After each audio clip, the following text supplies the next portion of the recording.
Hi, everyone. Welcome to the audio edition of Mind, Body, Soul. I'm here with Dr. Stephen Fonso, who was here.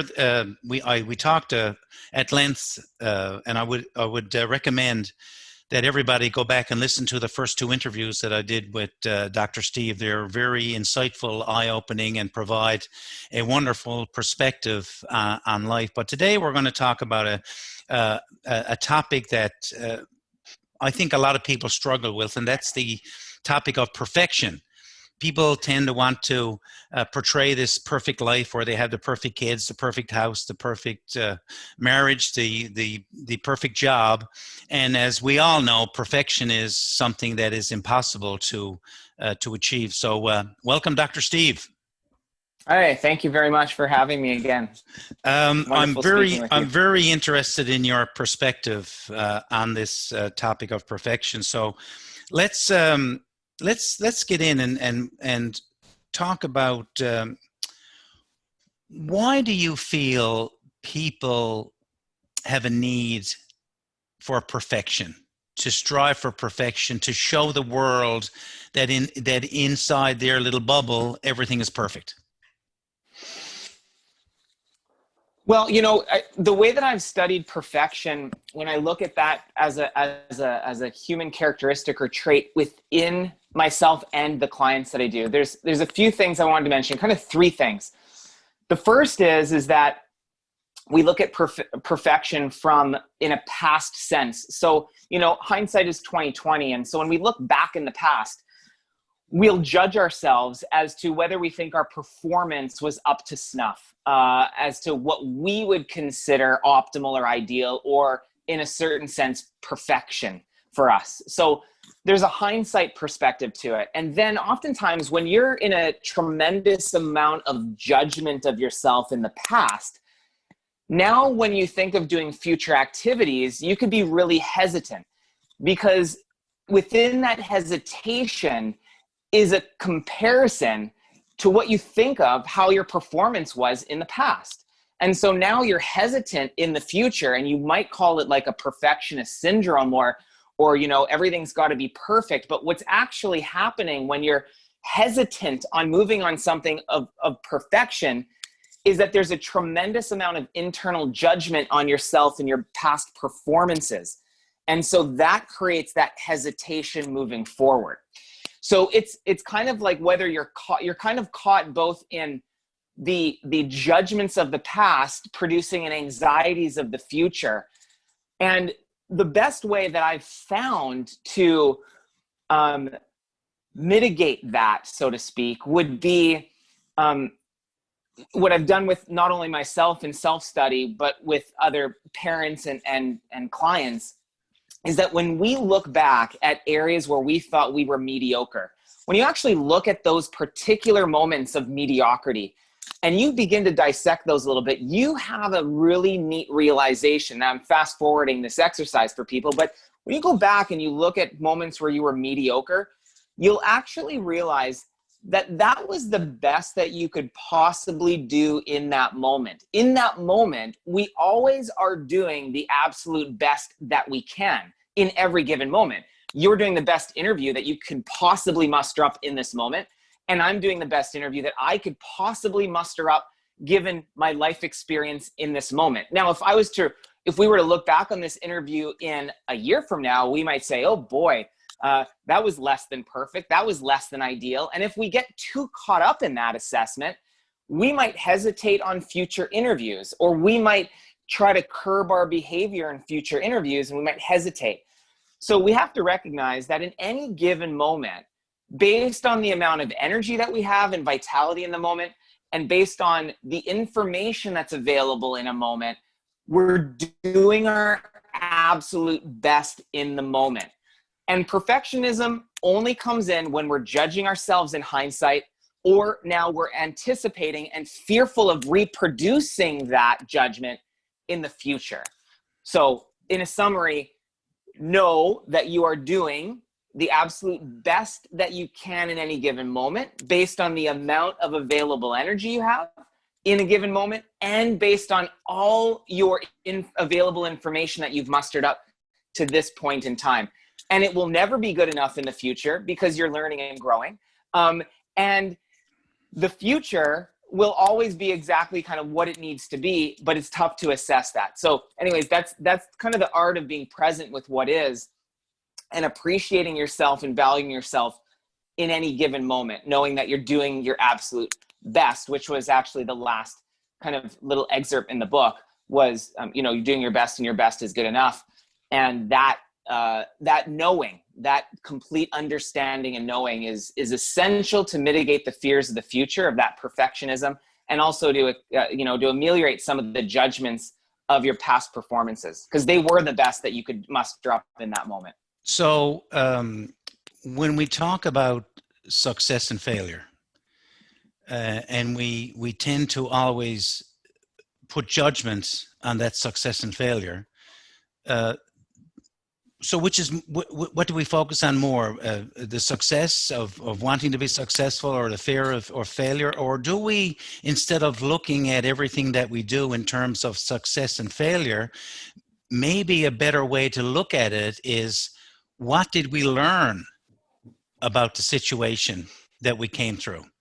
That way we don't assign success or failure to that. We assign a meaning, we assign a lesson. So we go through life as a series of lessons instead of a series of we passed or we failed, or we did good enough or we didn't do good enough. What are your thoughts on the theory of this always got to be, we either succeeded or we failed? Yeah, I mean, in my study and experience to this point in time, success and failure is an illusion, in the sense that we have certain objectives that we're trying to accomplish and meet. Now, if we don't meet maybe a particular objective, we could, again, in hindsight, generally speaking, judge it as a success or as a failure based on meeting a specific objective. But I agree with you, is the wisest thing to do is to look at, what did I learn in that experience? Because every moment, depending on how you're angling your viewpoint on the situation, is a growth and a learning opportunity. And success and failure is a judgment of whether you think you accomplished what you were supposed to do or what you intended in that moment.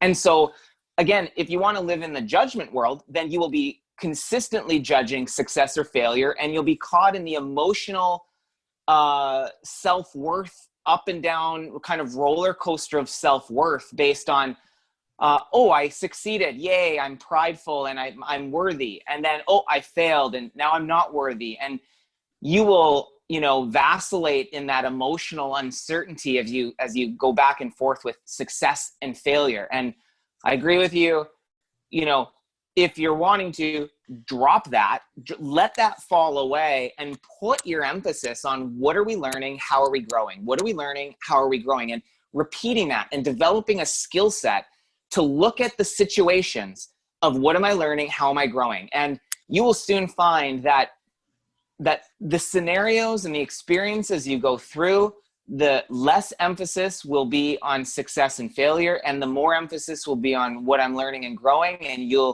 when you focus on what you're learning and growing, you're resilient. You spring back. You can bounce back. You're emotionally resilient.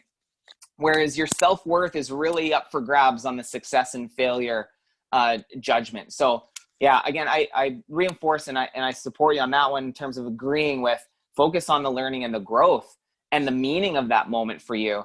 And just know that your emotions and your self-worth are going to be tied in with success and failure. And depending on the angle of how you're looking at that scenario and the judgments you put on yourself, you'll stay in a very volatile emotional situation if you get caught in the idea of success and failure, which when I've done the work, I recognize that there is actually no such thing from a dualistic look. There is no such thing as success and failure.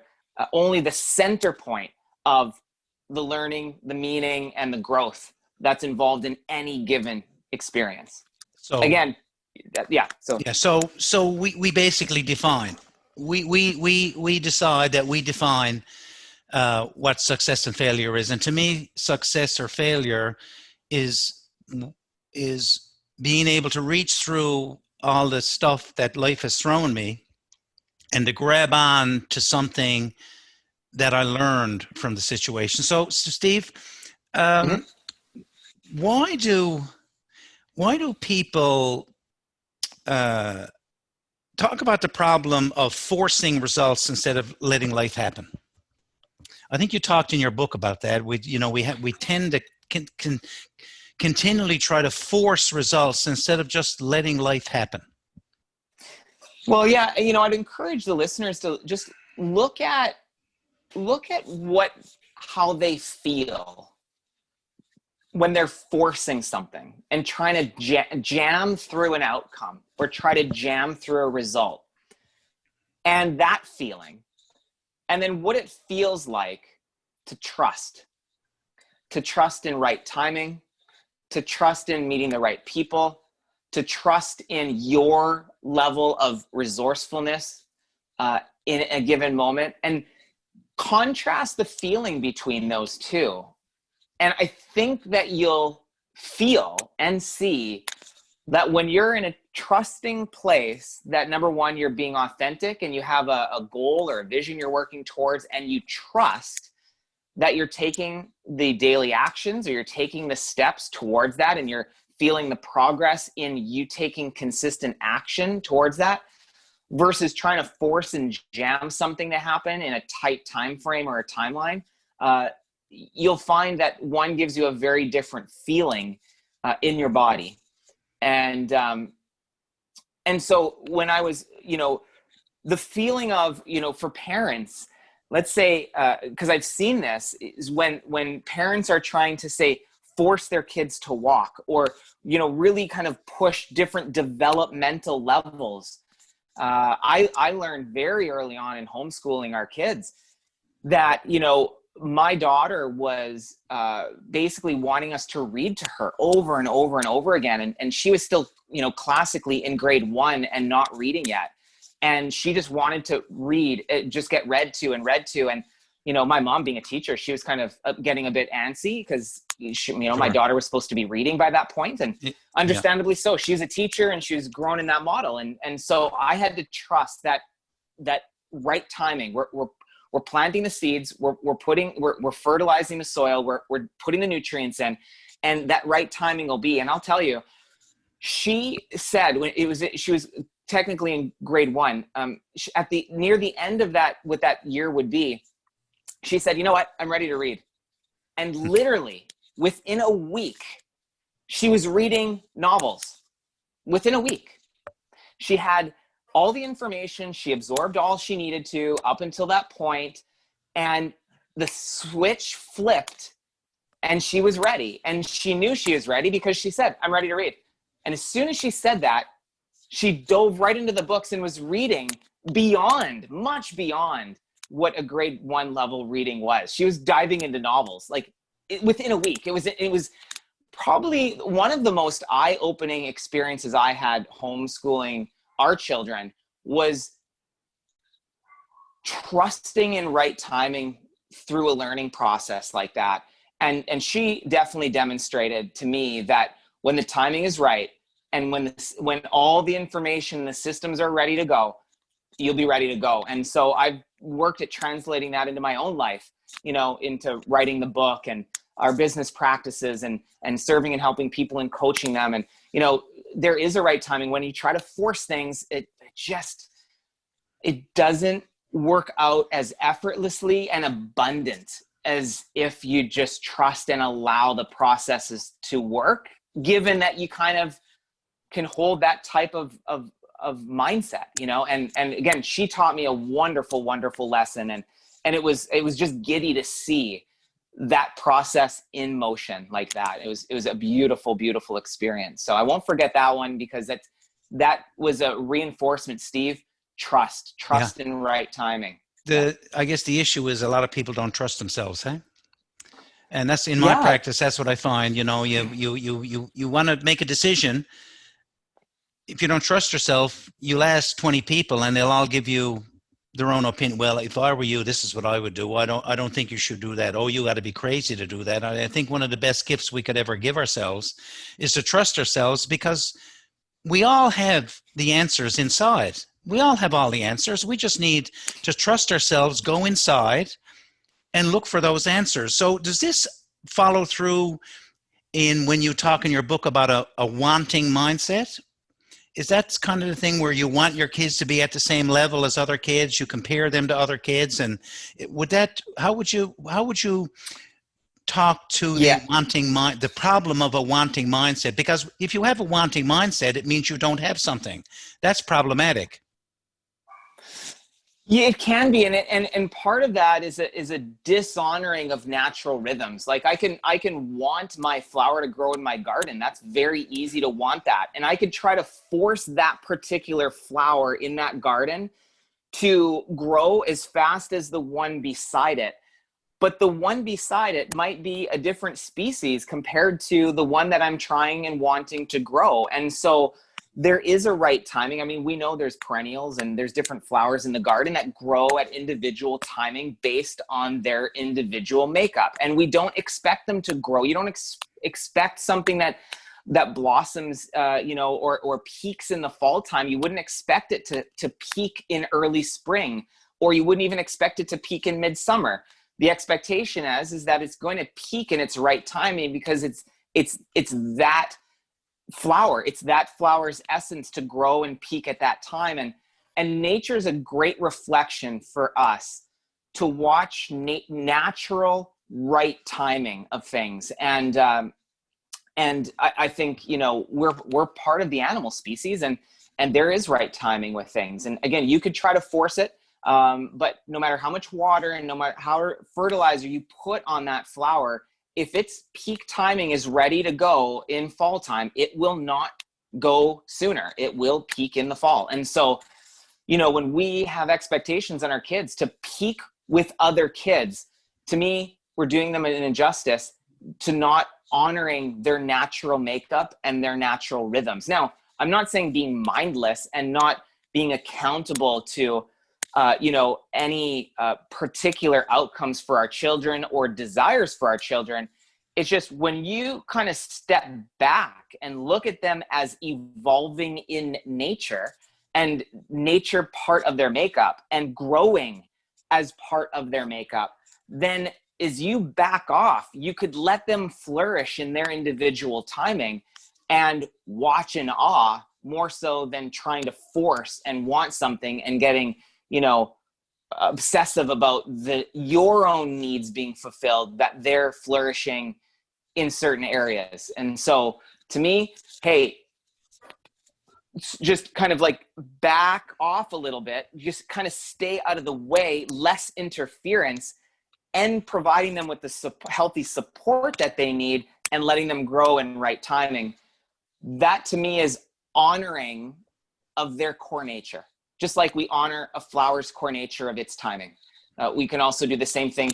And remember, same thing for us too. We're not ready to go at every, if you just start a job or a position at a company, well, it doesn't mean you're ready to go with the experience that someone's been there for 2 years. I mean, you're just new at the information. So wouldn't that be a crazy expectation for your employer to think that you're going to be at a year 2 level? No, you're entry level position, which means you're going to blossom and flourish in your time, in your natural style, in your natural way. And the boss that expects something from you too early is going to get resentful that you're not doing the job, and you're going to get bitter at the boss because it's not your time yet. You haven't learned enough yet. So that's where I think, remembering our own situations, putting ourselves in real time as to how we would want to be treated, and also reflecting that onto our kids and honoring the right timing with them as well. What would you say to parents who want to have perfect children? Who want to have Well, that? I would first say, yeah, well, just as you mentioned the word, and I would say probably the wisest thing would be honoring just how perfect they are right now, in the sense that perfection could be looked from a couple of viewpoints. One is perfection can be, are you performing? Are you performing as a human being? If as a parent, and I'm looking at my child, are you performing the way that I want and expect you to perform? If that's your perspective as a parent and you're judging your child's perfection based on your needs, your expectations, and your desires, then they will never meet your expectations, generally speaking, or very seldom, or they won't do it authentically. And so to me, the idea that they're perfect in your eyes, we could up the scale of that by actually honoring where they are perfect. Where are they perfect? First of all, they're a human being. I mean, the odds of them being alive are incredible. The odds of them making it through 9 months is absolutely incredible. The odds of them making it through the birth process, amazing. I mean, if you can't honor the beauty of a human being going from 2 cells into a 30 trillion cell organism, I mean, if there's not perfection in that, I don't know where you would find perfection, because that's pretty darn amazing. And so, looking at something from those set of eyes will remind you of their God-given perfection, so to speak, and their nature's natural perfection. Gorgeous, beautiful, that they grew from 2 cells to a multi-cell, trillion-cell organism that's able to articulate or walk or talk and learn in the environment. Incredible. Like, humble yourself to that, because it's absolutely incredible. You do that, you're going to drop some of your expectations, knowing that they've already exceeded anything that you can drum up as an expectant parent. They've already achieved far beyond what you could possibly expect just with them being alive. Yeah. So, absolutely good. Great way to put it. So, Steve, I'd like to finish off. Explain or help people to understand. I think in the book you coined the term, to embrace the term being perfectly imperfect. Now that's a different term to throw out there, isn't it? We're all perfectly imperfect human beings. How do we embrace that? Well, I think it comes back to your very first question. I think it's about knowing that you are, and understanding that you are doing your absolute best in any given moment, and which is perfect for you in that moment. So there's the given perfection in a moment, is that you are perfectly articulating, behaving, you are doing everything possible that you could do in that moment, period. So you got to stop and put the period there on the sentence. In any given moment, I'm doing the absolute best that I possibly can, period. Now, in the future, when I look back on that, it will be less than perfect. So in any given present moment, period, I'm doing perfect. Any moment that I'm evaluating outside of any given moment lies the possibility that I'll see that moment less than perfect, because I'm looking at it from a different set of eyes and in hindsight, and I think I could do better, and I wish I did better, and all those things that the mind can start to construct as to wish something was a different reality in that moment. But the fact is, and the understanding is that at any given moment, you're doing your absolute best in any given moment, which is the perfection of the moment. Anything outside of that, in hindsight, when you're looking at it, lies the potential to be imperfect, which is the duality. That's kind of the duality that I was speaking to, perfectly imperfect, is that type of remembering and understanding that in that given moment lies the perfection. Outside of that moment potentially lies your view or your ideas of what perfect should have been or could have been, or you wished it would have. And that's just a mind game. So that's the perfectly imperfect. Is that why we hold ourselves personally to a higher standard than we would somebody else? Do we tend to Can you jump on ourselves and be more critical of ourselves than other people? Is that because we judge ourselves outside of that perfect moment?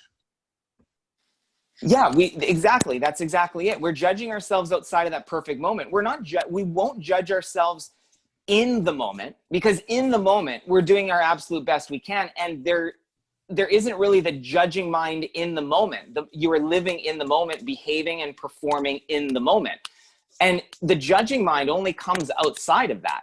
So yeah, that's the thing. We're going to oftentimes tend to beat ourselves up because we think or wish it should have been different, or we could have been better, or I could have done a little bit more. But the reality is, if in any given moment you could do better, you would be doing better. You would be doing better. Yeah. You would be doing better because right. you're doing the best you could. Yeah, because I always say to people, when you're doing something, who sits back and says, boy, I'm not doing a very good job at this? Like, nobody does that.